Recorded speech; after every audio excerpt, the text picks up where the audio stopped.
Wow, what a move, huh? Today is Wednesday, the 13th of December, and the market rocketed higher after that Federal Reserve announcement. And this market is getting a little out of control to the upside. No complaints here. We're still above a rising 5-day moving average and not looking to sell short by any means. The weekly time frame, it looks like we're probably headed for a test. Maybe by the end of the year of the all-time highs, that would bring this market up to what was it, 82, 479.98. So that's the all-time high, and we're less than 10 points away from there.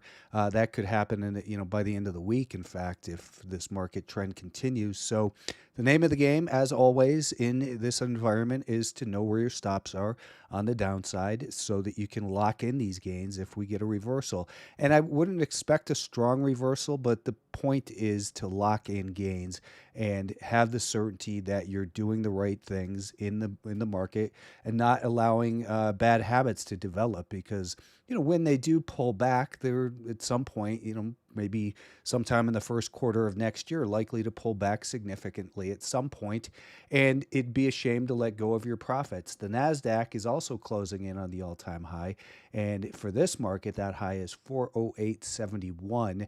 So we're just less than 5 points away, $4.95 from that all-time high.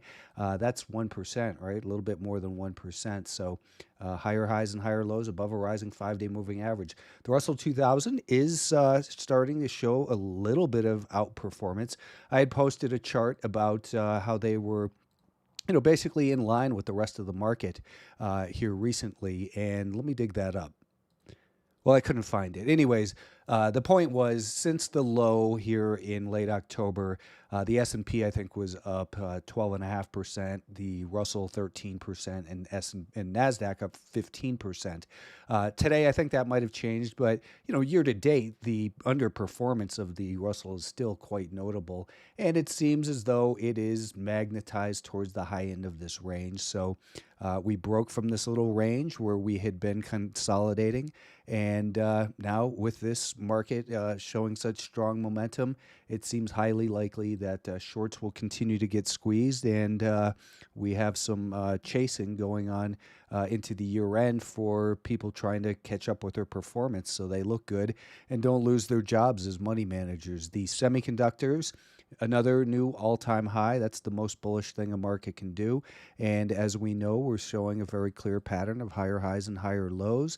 So just be aware of that and enjoy the trend while it's here. Biotechs took off dramatically. That kind of surprised me. But again, I would say that there's really no reason to own the biotechs compared to the other groups, except on an individual basis. I was going to bring up Amgen for tonight, but that kind of took off a little bit. We were looking at it 2 days ago.